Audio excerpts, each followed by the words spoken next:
Hi, it's Hazel. Welcome to my channel. I'm so glad you're here. Please tell me that your desk sometimes looks like this. And trust me, I did a little organizing before I turned the camera on. I want to show you that we can go from this to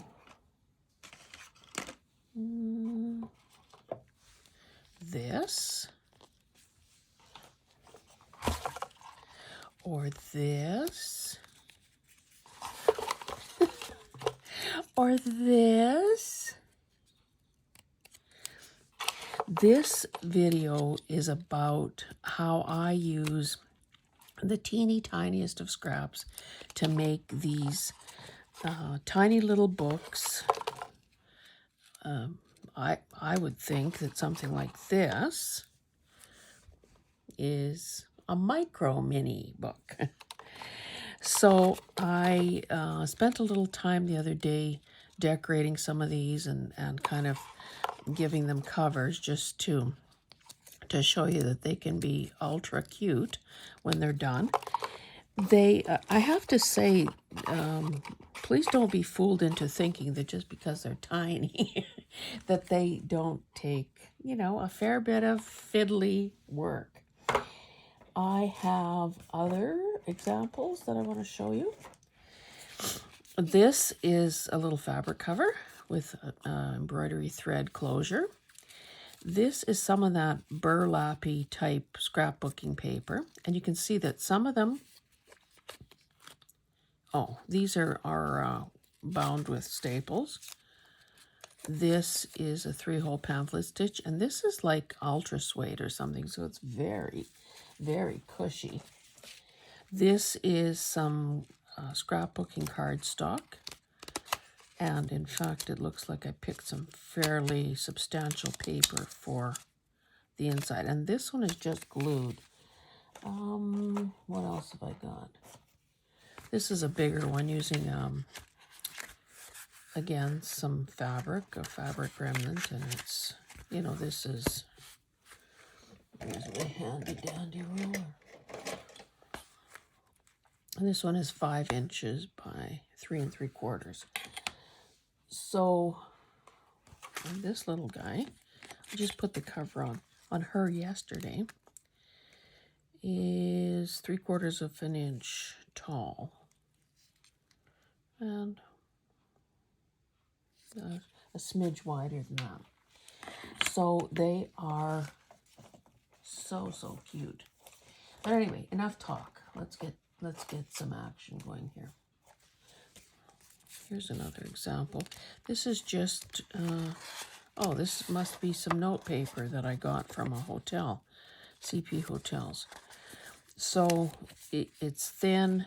It is, it wouldn't bulk up a journal very much, and it is cute. And I clearly dyed this with probably coffee. Okay, one more example, and then we're getting on with it. This is scrapbooking paper, a heavier weight, a few lined pages to write on, stapled closed. I don't know if you can see those 2 bumps there, and a little fabric, thing to finish the decorating and conceal the staples. Okay, I said enough samples. Okay, so this, we know that when we craft, we make beautiful things, but we also create a fair bit of chaos and scraps. So what I typically do, so this is kind of a linen-y feel, nice weight, sort of a, an ecru or creamy colored paper. And it was a book that had a heck of a lot of wide margins and these repeating little logos. So I have used this paper in so many ways. I've used the text, I've used these margins, I've used some of the bigger, say, chapter endings or whatever, to back, journaling cards or whatever. So I would typically do some sorting. So you can see I've got a lot of paper clips and clamps, employed here, trying to hold like with like. Because if you go through the trouble of sorting, you kind of want to keep things together. So and trust me, I'm not going to do I'm not going to make you watch me touch every single piece of paper here. I am going to swoop this off my desk soon. But I'm just showing sort of how I would organize these things. So these are obviously tiny little margins, basically. Some have page numbers on them from old paper. So that's kind of clamped together. This is something. Oh, this one I've stapled. This one just needs a little decorating. I also have a couple more that are in that at that point of completion. So maybe I'll just put those. I'll make another little pile here. Sometimes, let me put a clip around these guys. That's not big enough.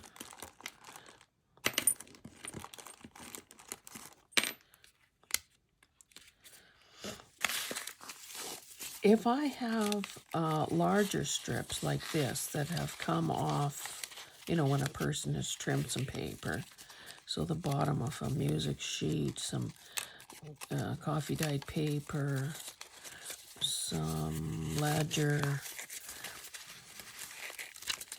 these will make lovely signature pages in a micro mini or a little mini book. So that's probably 3/4 of an inch. So this helps with the organization. I'm going to put that aside. As I kind of talk about these things, I'm going to throw them in a box here beside me. This is, I know what I did here. Okay, this is some scrapbooking paper that I used to, I added these black and white botanical images to some scrapbooking paper. Oh, I think I was going to turn this into a concertina type book. So for the time being, until I take that to the next step, next stage, I will just keep it together. I'll keep it together. This clip isn't big enough. This is some old paper. Pretty darn fragile. Can't remember exactly where that came from. But again, at this point, I'm just basically sorting like with like. Now, this is more dyed paper. You can see that some of these, I try to group them by size, but not always, but not exclusively. This is, I think this is parchment paper that I've dyed, so it's pretty fragile, but it does make a nice, a nice bit of variety. These are some scrapbooking paper scraps that I just folded, and I think that a person doesn't always know what the final use for the thing will be, but I just find that folding them sort of commits me to a particular course of action, and by clamping them or clipping them together, it helps train them to fold.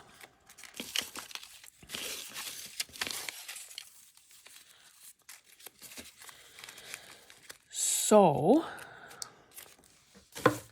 what else did I want to show you here? Oh, in case you think that this isn't small enough, I don't know where this came from, but it clearly was something that was bound together.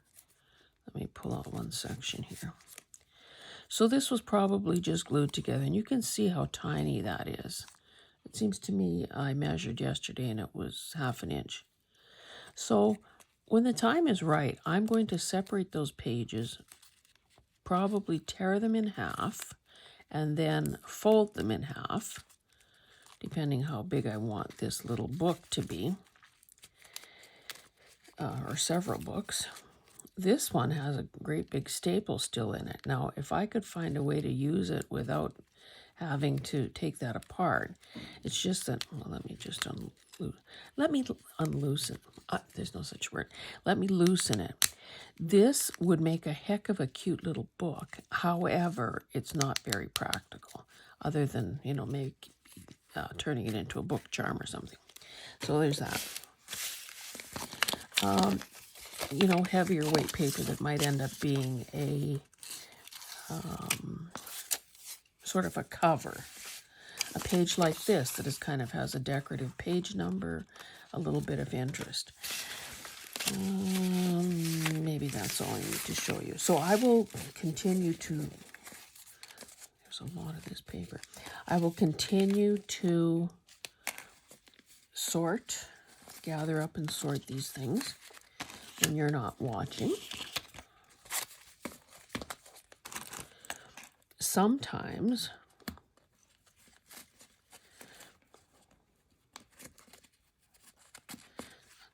clamp is almost too small. Sometimes I think, oh, that's not one of them.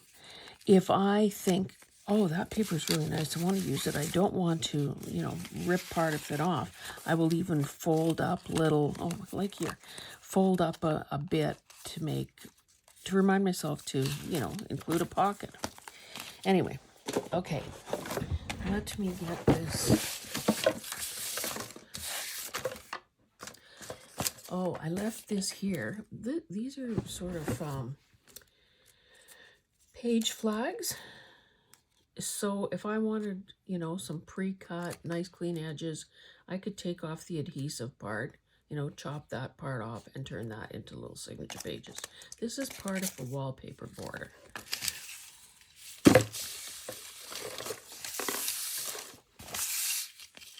This is a digital ticket. I think this was from one of those Artie Mays kits that I bought.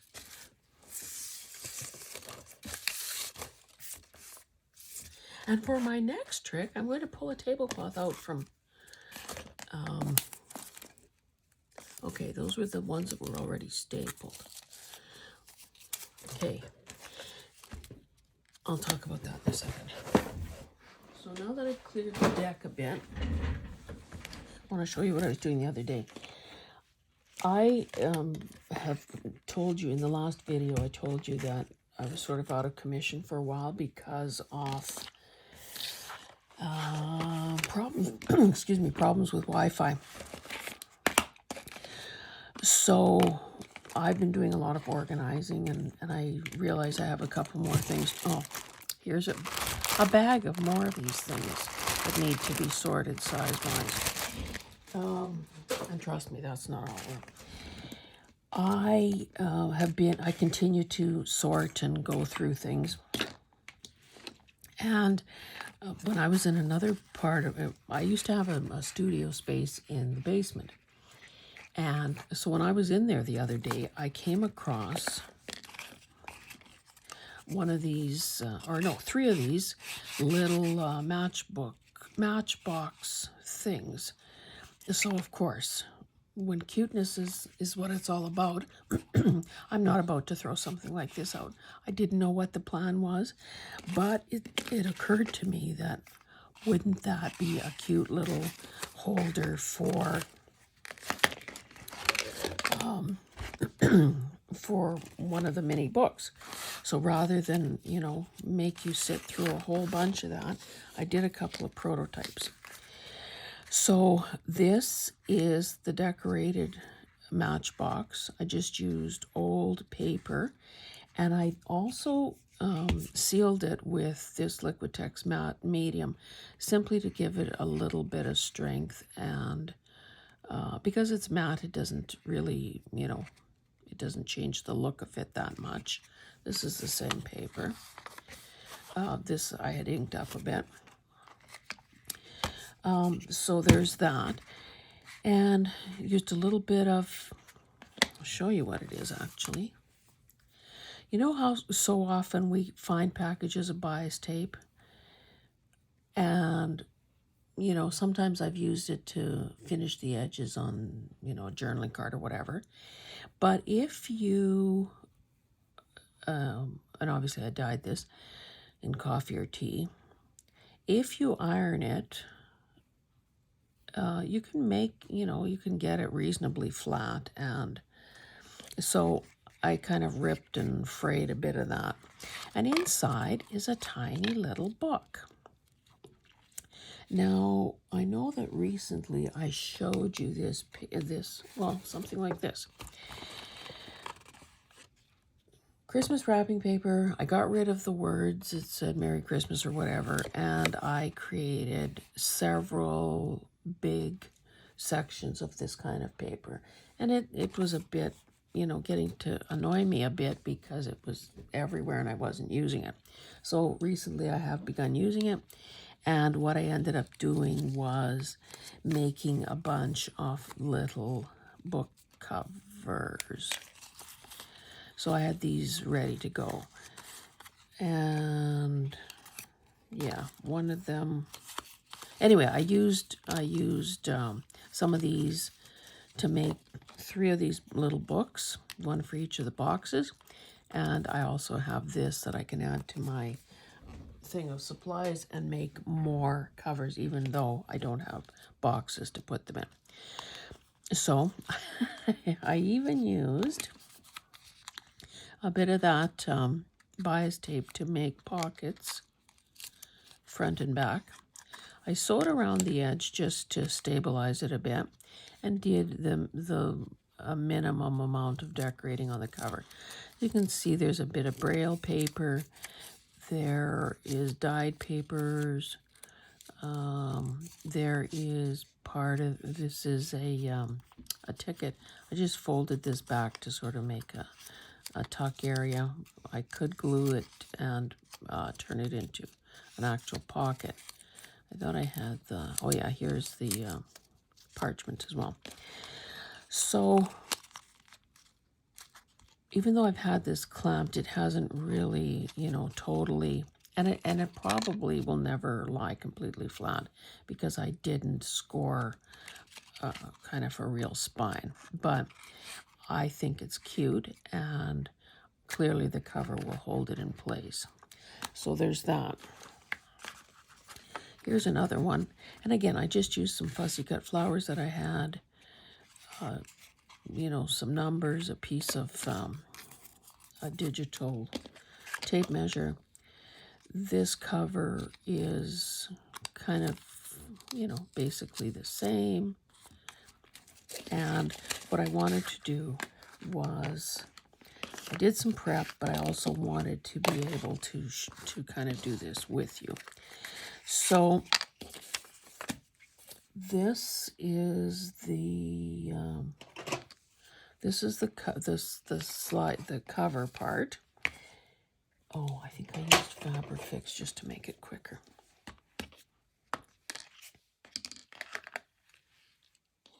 Notice the kid even pre-threaded a needle to try to make me speed things along. This is so gross. I need to clean it.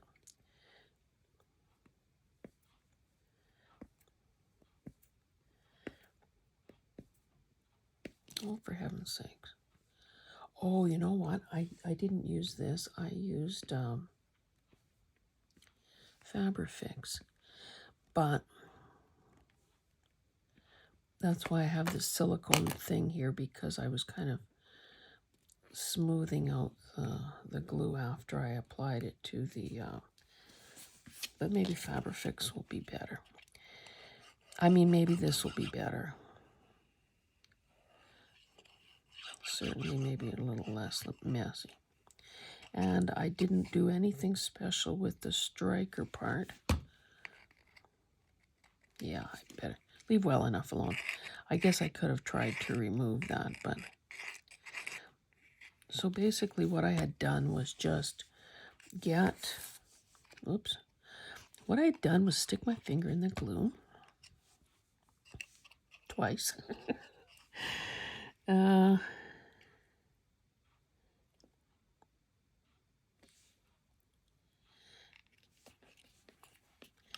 laid it down. Boy, could have positioned that a bit better. You know, because there's text on there, you kind of hope that it's reasonably straight. Otherwise, if it's not, it very clearly shows that it's not, because of the lines of text.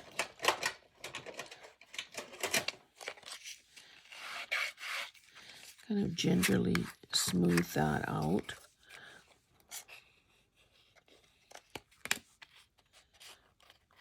Okay. I think I will glue this part down.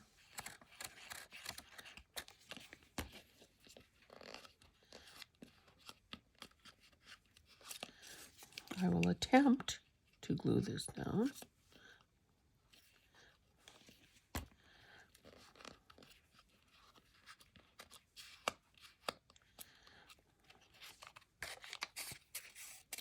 Yeah, I could have done better with that. Would have been better to have the overlap maybe more central.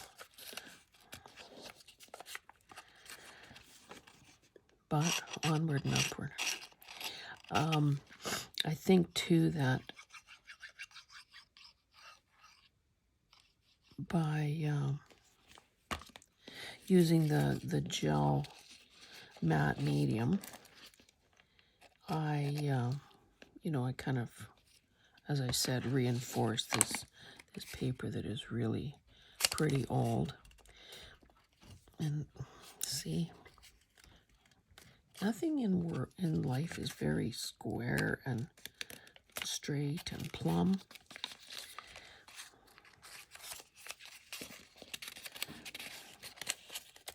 See what I mean about fiddly?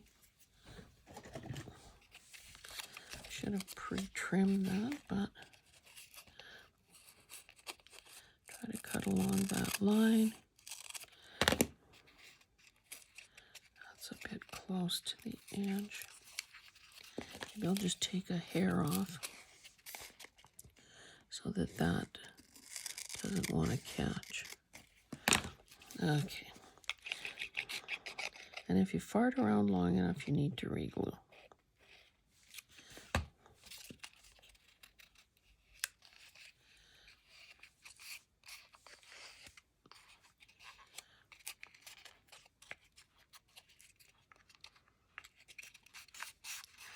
That's cool. Okay, what I'm going to do, because it pretty well bonds instantly.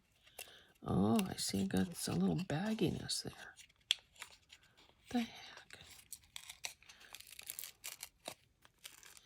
Normally this would be very risky with. I think I fooled around too long. And the glue. So now you know what this means now. Now this paper is going to be too long. I suppose that's not the end of the world, because the seam could actually go around the corner.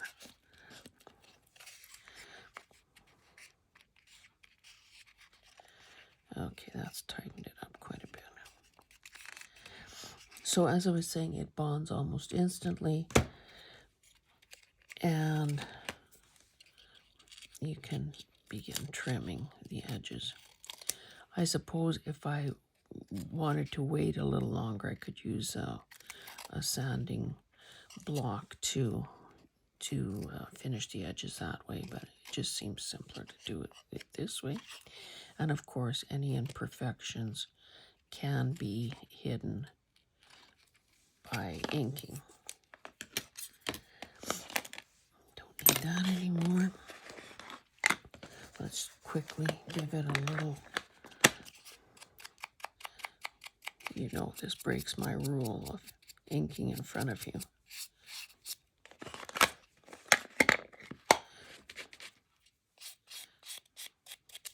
But it's so tiny, I'm thinking, I'll forgive myself if you will.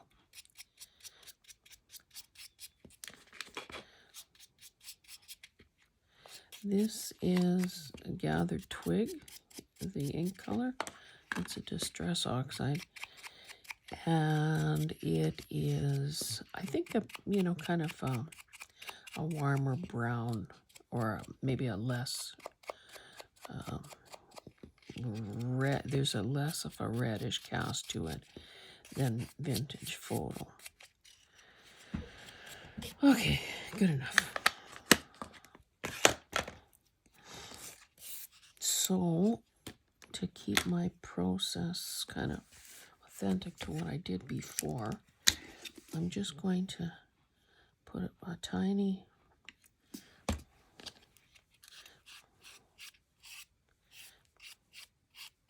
this is the matte medium that acts as a sealant, and because it is matte as opposed to gloss, it does its job without really altering the you know, the overall look.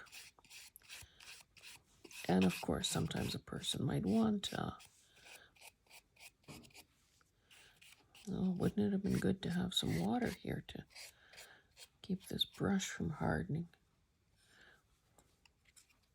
This is a size 10 bristle brush. When I used to teach kids art classes, well, or adults as well, I would buy these by the box and, you know, supplies included kind of thing. Really a hard-working brush. Great for acrylic paint. Do I have a plastic bag I can put it in the absence of some water?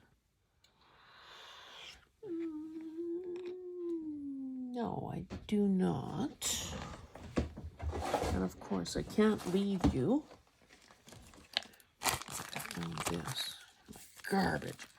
I'll just wrap this, you know, like when you're painting a room and you don't want to clean your brush. So you wrap it in saran wrap until, and put it in the fridge until you come back to do your second coat. You can do the same thing with rollers and trays. Okay, so I already know what size book will fit in here. And this is the one that I put together to stitch with you. It was there was a wee bit of damage there where the paper had not adhered or whatever. So I used that little lace trim that picks up the colors. Let me put this clip back on. So you can see that the pages fit in there quite nicely. The edges are torn, which gives it a whole other look. I'm using, because this is so tiny, I don't want to use a, you know, a gigantic all like that. So I'm just using one of these T-pins. They're strong. They're not, they're bigger and better than an ordinary, what you may call it, like a stick pin. Clearly I didn't eat my Wheaties this morning. It shouldn't be that hard to poke through. I'm just eyeballing kind of the center and maybe a ½ inch or so, 3/8 of an inch away. I see that first hole, I started out there, I ended up there. So anyway, not perfect, but as you know, that is not the goal whatsoever. Oh God, that, yeah. And to prove my point, I've got some lousy spacing going on there. Okay, pre-threaded a needle. It's blunt. It has a big eye, and I'm using this tiny little cord, thread, whatever you want to call it, that I bought somewhere, thrift store. We know, I mean, I've tried the the test for seeing whether or not it will break if I put pressure on it, and it doesn't. So I don't know if you saw my Gong Show video about my first attempt at doing a 5-hole pamphlet stitch. Let's just say I will be doing that again on a larger scale process, and I think this time it'll go differently. It seems to me that I invented something there, and is I made it a lot harder than it had to be. So stay tuned for that. Come on. See what I mean about fiddly?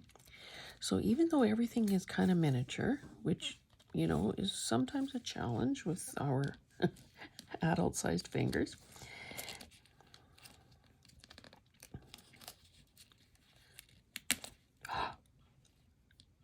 did you see that? What the heck? I told you that this doesn't break.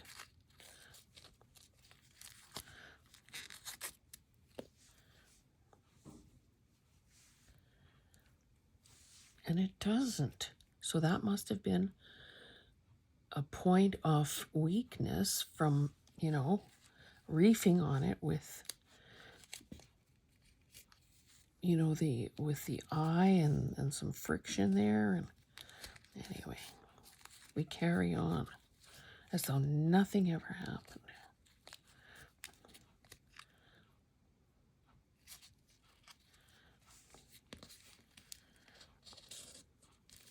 I guess the moral of the story there is you can weaken your thread by, see how it's frayed, but with just friction with the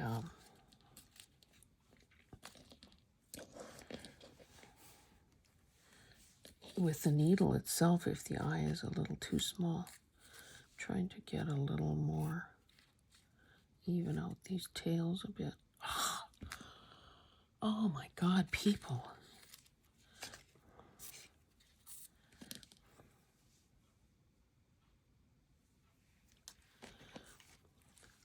I was hoping to use up scraps instead of always taking some off the spool.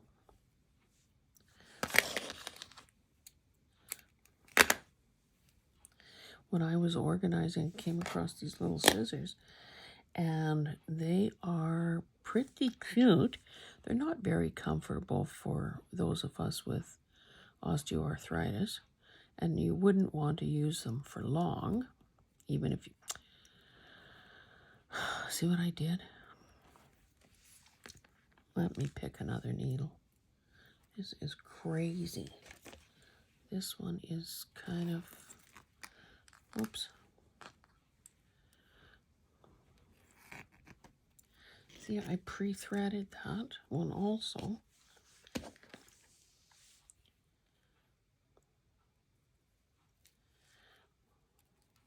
Thing is, when you got a thicker needle, you also need a bigger hole. But because I'm doing this for the 16th time, the holes are plenty big. Anyway, was I saying something?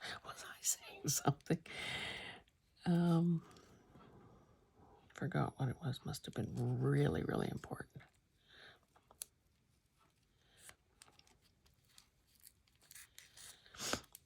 I, believe it or not, will finish doing this.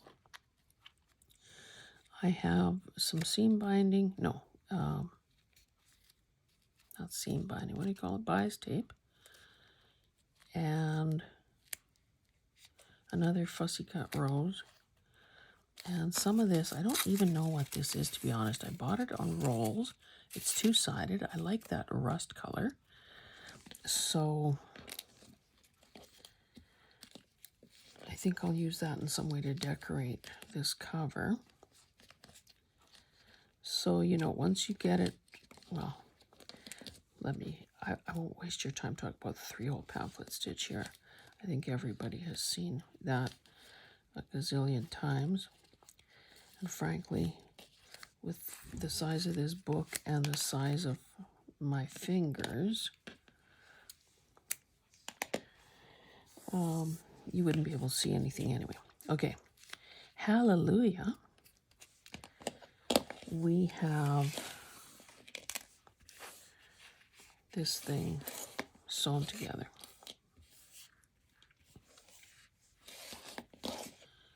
Oh, I was going to show you the name of these. I don't know, again, where I got them.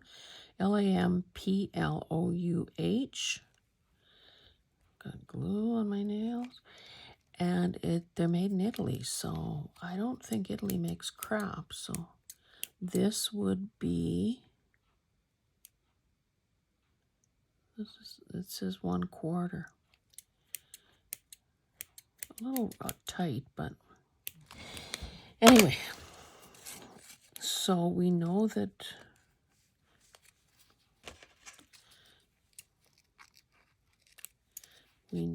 this book will fit in this box because I made it fit that way. So let's finish decorating this. Oh, decorate the box and the cover. I think there might be an up and a down. Yeah, so this is the front. Or maybe I won't do anything to this other than add a teeny tiny label. Right here within reach, I have a 5-drawer plastic doohickey. And of course, there is no rhyme or reason to how these things are thrown in there. But would you believe that the entire 5 drawers are filled with labels and definitions and you name it? So I'm hoping in this, yeah, there's one. In this first drawer that I've grabbed here, that there is something sort of the right color. That seems too big. Anyway, let's keep it simple. I'll just add that label there to get this finished up. Whoops. So again, the finickiness, oops, don't put it upside down.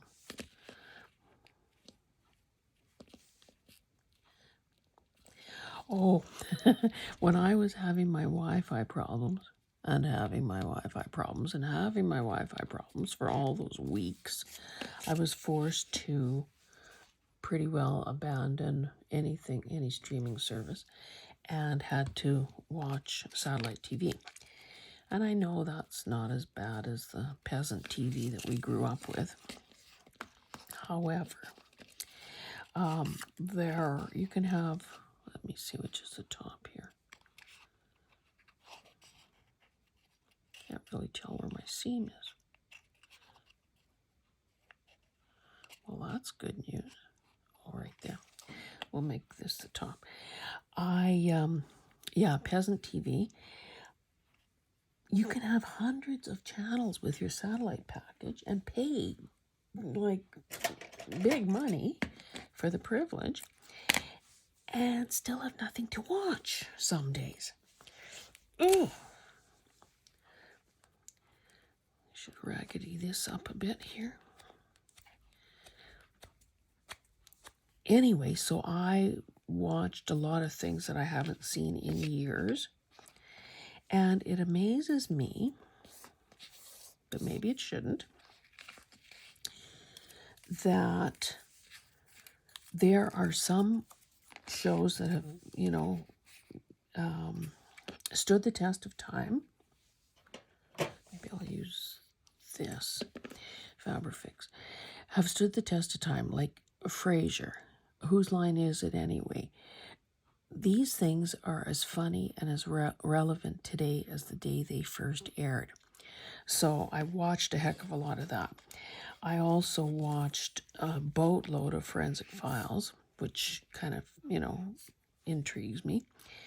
the problem with that is that, by the time these cases have worked their way through the court system, or they've gotten the rights to, I don't know what the deal is, but a lot of those things were, crimes that occurred in the long ago, like 20 or more years ago. So, yes, it's interesting, for those of us that like murders and so on, and the CSI, kind of the forensic science that goes into all this. It's, it's good. Just darken that up a bit. It's good. Oh, I said I was going to use this. Maybe just a smidge. With the advent of DNA testing, blood splatter science, and all of that, and I guess the reminder that there is no perfect crime.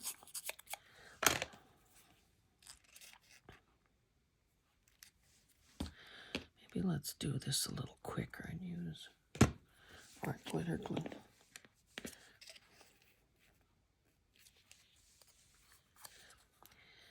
Yeah, so I watched a lot of TV that was kind of, Oh, I know why I started that story. There is a BBC show, and I didn't write down the actual title of it, but I ended up watching several episodes. It was something called like The Great Big Miniature Design something. That's probably not right, but you get the idea. It's one of those oxymoron things like jumbo shrimp. Great big, but yet they're talking about miniatures. So anyway, it is these people who have a lot of expertise in creating miniature things, like little teeny weeny food stuff and little tiny furniture, and it was mind-boggling. I think some of that has maybe changed over the years in that now I think some, they use some 3D printers and so on.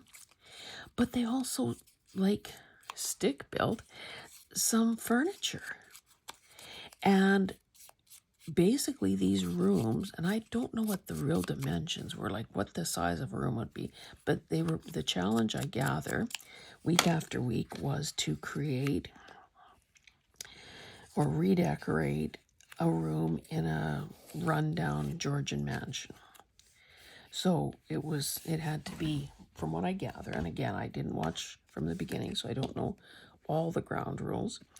It had to be, they did one project each episode, I gather, to create something. So in one case, I think they could pick the function of the room. So this one woman made a harp. She chose to designate the room as a music room, which would have been likely, I guess, at that time in civilization. So she made this harp. So they have, I don't know, maybe 4 hours or something to do this one small project, and there would be a winner chosen and so on. And then they have, I'm not sure, I don't think I know how many hours they get to do the rest of the room. And that means everything from a floor to to wall finishings and light fixtures and furniture, and that green is a bit surprising there.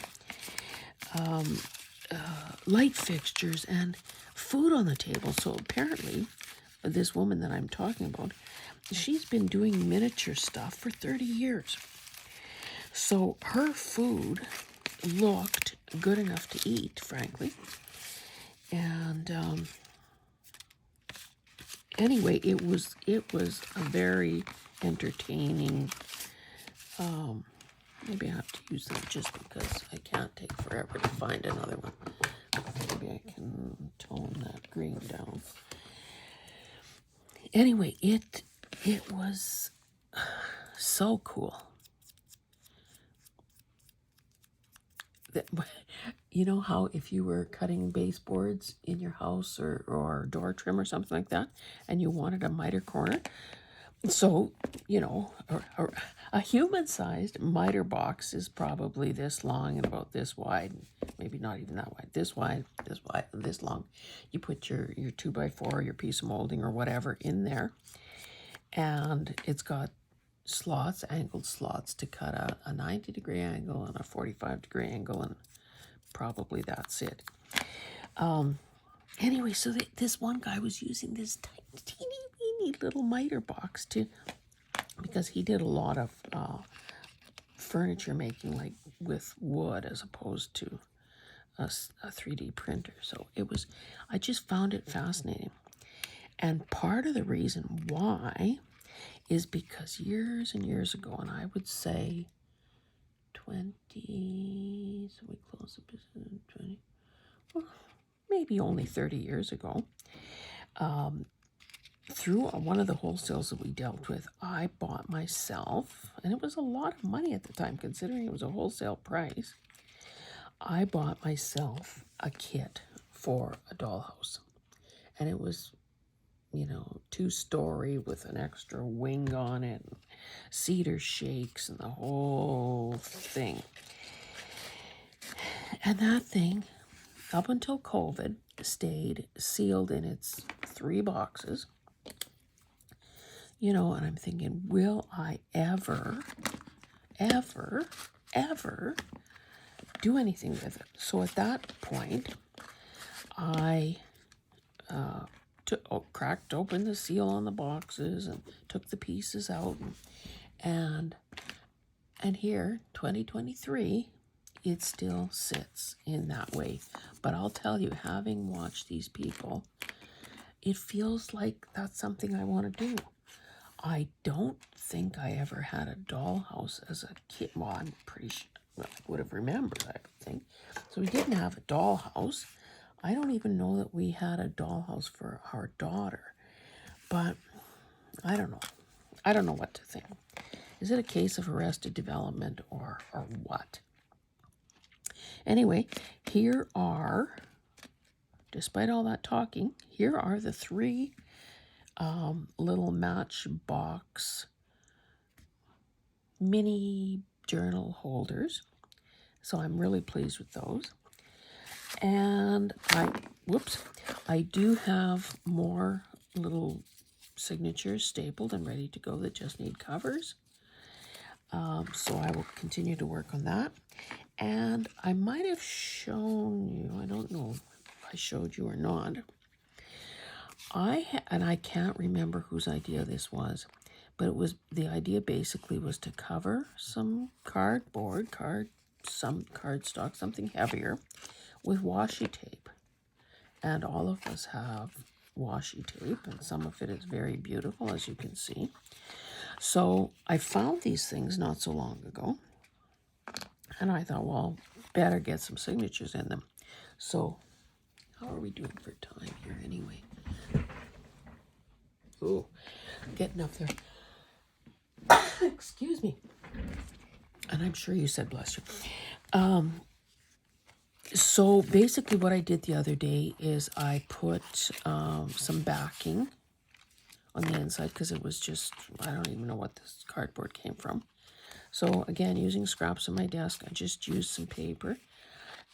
I left that spine area just as it was.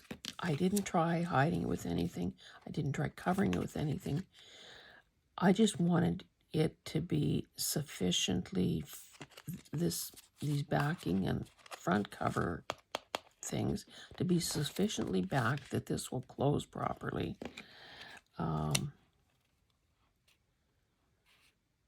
I don't mind the look of that.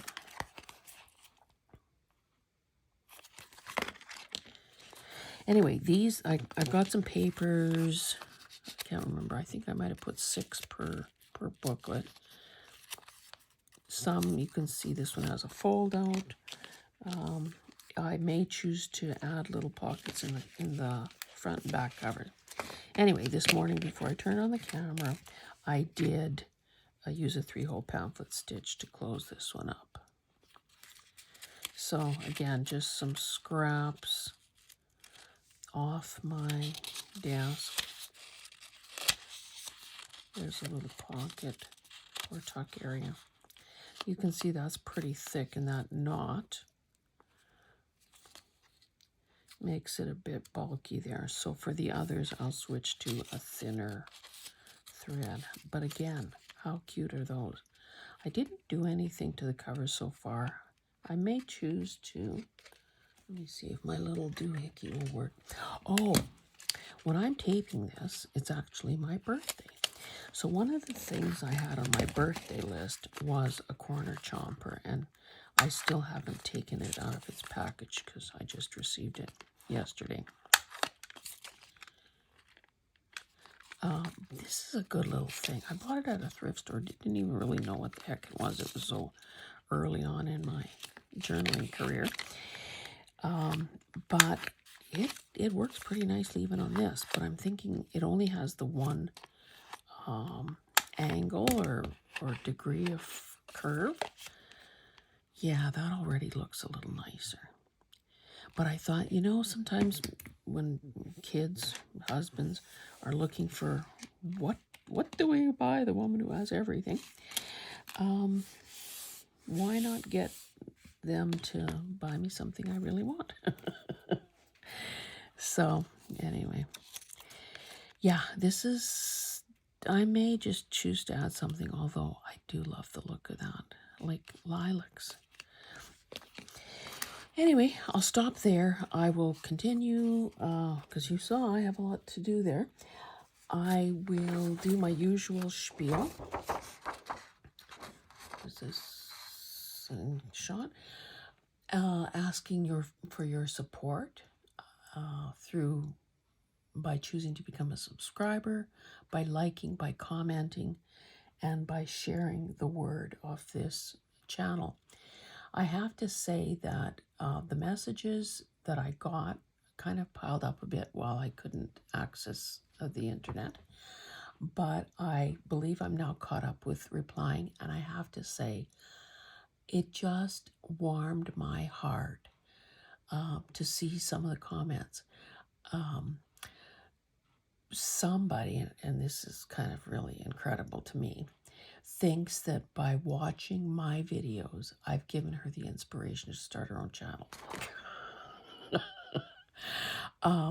Part of me wants to laugh myself silly, and part of me thinks, that is so darn sweet. And that is also, it also confirmed to me that no matter where we are in our journey, we are simultaneously ahead of somebody else and behind so many others.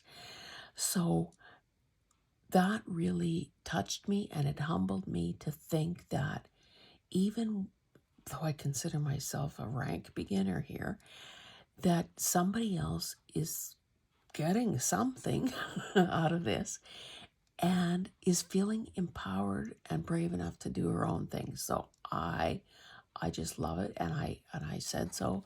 And I said, you know, when you get your channel up and running, let me know and I'll be a subscriber, because hey, it's a numbers game, people, and we do have to support each other.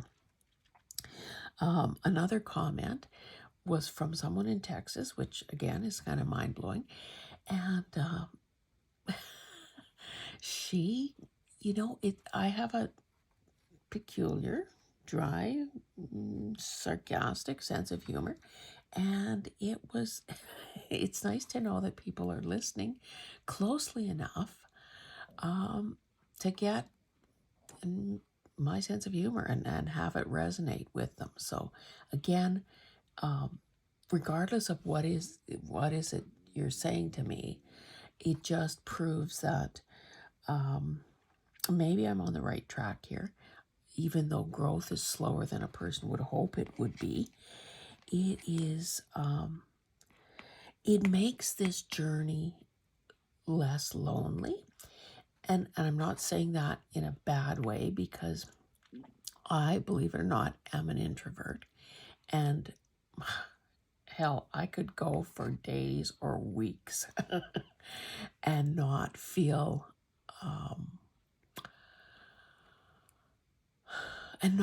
bad about not talking to anybody, not seeing anyone. And I don't mean to, I don't want you to misunderstand what I'm saying. I love people, but I tend to want to interact with people either one-on-one or in small groups. I'm not a party gal whatsoever. I get a lot of satisfaction from small, intimate, meaningful conversations, regardless of the topic. I'm a curious person. I ask a lot of questions. I prefer to ask about you rather than talk about me. So that is very satisfying to me. That warms my heart. I don't do well in party settings, and so in a way, this undertaking here is perfect for someone like me. I get to be alone, but yet connect to all of you in a way that is not that demanding or draining for either of us. You get to respond by saying what you get to respond how and when you want to, like in a different time zone from a different part of the world. You get to say what you want to say, either way to go, kid, or I get it, or thank you so much for doing that. And I get to respond again in my convenience at my time zone, to say, hey, I hear you, I appreciate you. And oh my goodness, this turned into a whole thing. But I did want to say to those people who have responded in any way that it truly does mean the world to me. And because I don't have that many subscribers yet, and I don't get that many comments yet, I try to put my heart into it and actually make a relevant comment that is more than, a little heart symbol. Part of me hopes I get to the point where I'm so swamped with comments and subscribers that that's the best I can possibly do. I'm not judging anyone for that, because it has to make sense. But right now I'm enjoying the ability to respond as though we were eyeball to eyeball. And it makes it easier, frankly, if your name is in either your subscriber